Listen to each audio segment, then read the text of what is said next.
cultivate mindfulness-based resilience. Now you notice there's Spider-Man, there is Wonder Woman. In the women's prison, I use Wonder Woman as a role model, telling them, you've got to be strong, okay? And then in the men's prison, I use Spider-Man as the role model. Right? They learn to be flexible. But I tell them, I can teach them everything about Spider-Man. There's only one thing I cannot teach them, how to climb the wall and get out. Okay? So, I use this as role models to inspire them. Now you have both because this is a mixture of male and female. What is mindfulness-based resilience? It is the mental toughness and agility so that you have the ability to recover quickly and adapt easily to traumatic experiences, adversities, and uncertainties. So there are two things there, mental toughness and agility. The mind is strong and the mind is flexible.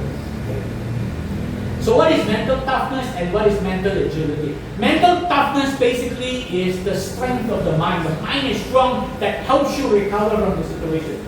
You trip and you fall down. Because your mind is strong, you get up and brush yourself, get ready to move on. But if your mind is weak, you trip and you fall down, you lay down there and start crying. You know, that means your mind is weak. Learn to rise up, recover. So, strong mind helps you recover. Flexible mind, agile, agility of the mind, is flexibility of the mind. It helps you look at what's going on and learn from it so that you can adjust your reaction and maneuver around the problems, right, the stressors, so that you become smarter and better at recovering and adapting.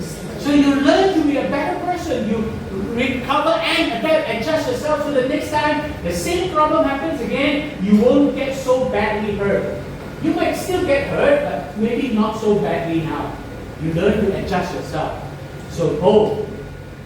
Resilience is about toughness and agility. Not just only strong. It is recover quickly, adapt easily to traumatic experiences, adversities, and uncertainties.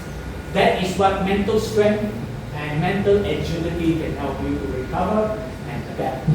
So it's very important for you to learn whatever is happening. Everything that happens in life is a lesson. The smart people learn from it. The dumb people will just ignore it. I've seen this before, and then they don't learn anything from it. So if you want to be smart, anything that happens every day, even if it's the same thing, you learn something from it. Sometimes when you read a book, maybe you read a Bible verse. The first time you read it, you understood it in a certain way. But hasn't it happened to you that if you read the same Bible verse again, the next time maybe new thoughts will come to your mind? So you keep learning. Smart people never stop learning.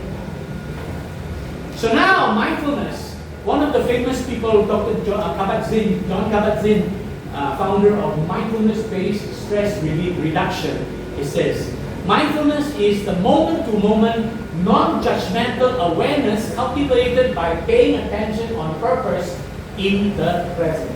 That means when things are happening, then you start to become aware, but you don't make judgment.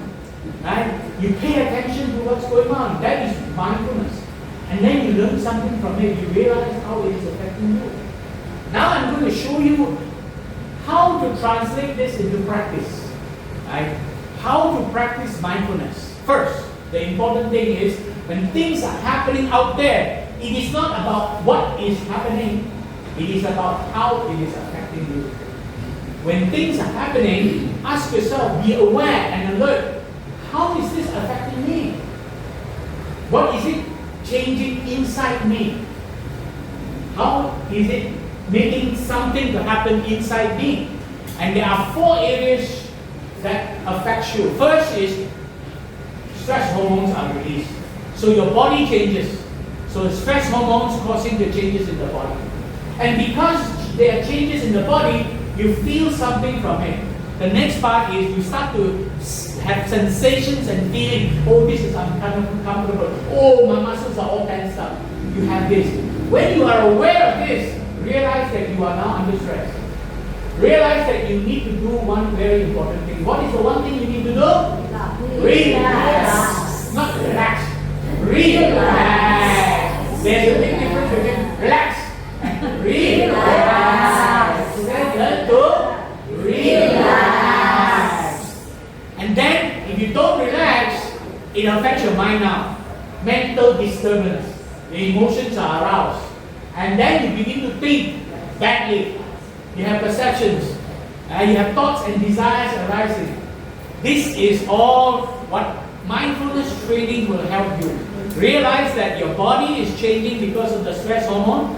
You're feeling uncomfortable because of the feelings and sensations. You got to learn to relax. And then otherwise your mind will go crazy. And then you start to do bad things. So mindfulness means be aware of what I showed you is the vicious cycle. And realize that something is making you stressed. Learn to relax. Do not react unmindfully. Refrain from judgment. When something happens, don't judge. This is good, this is bad, this is right and wrong. He's doing the wrong thing, he's doing. Don't think about judging anything. Just relax. Focus on relaxation. Right? When you get stressed, do not react unmindfully. So now, I'm going to show you 4 stages of exercises. We're going to go through these 4 types of exercises. It so happens they start with the letter R. 4 stages of exercises for you to learn how to relieve and recover and adapt to stress. The first one I think you already know. What is the first R? Relax. When you are stressed and you immediately learn to relax, you are preventing the stress from getting out of control. Because if you don't relax, your body is stressed and you start to react, the stress gets out of control. Learn to control the stress by relaxing. Take a deep breath, whatever it is that helps you relax. And then the next is some parts of your body is still very tense. Even if you try to relax, maybe this part is very tight. Maybe your fist is very tense. Learn to release the tension. Let go. So now this is the second stage. Learn to let go, relieve. Stress relief will release stress tensions and reduce the harmful effect of stress. Once you are able to relax the body, then you can start to calm your mind. Recover by breathing exercises to calm your emotional arousal. So relax, take a deep breath, and calm your mind. First, to relax. And then mental toughness. Build mental toughness. Once you have a relaxed body and a calm mind, then you can focus on mindfulness exercises to build mental toughness and mental agility. Feel free to use your phone to take snapshots. Not play with your phone, but take snapshots. Okay? So if you want to take snapshots, I will give you the notes later. Okay, good. So now these are the 4 stages. What is the first one? Relax. Relax. Relax. The second one?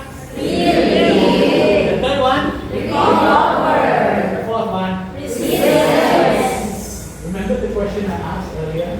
Yes. So when we are no longer able to change a situation, we are challenged to change ourselves. So even my Apple can tell you this when he was 6 months old. He learned very fast. Every time I teach him, mental toughness, and he goes like that. If it is to me, it is up to me. Even 6 months old, he already knows that. Okay? So, what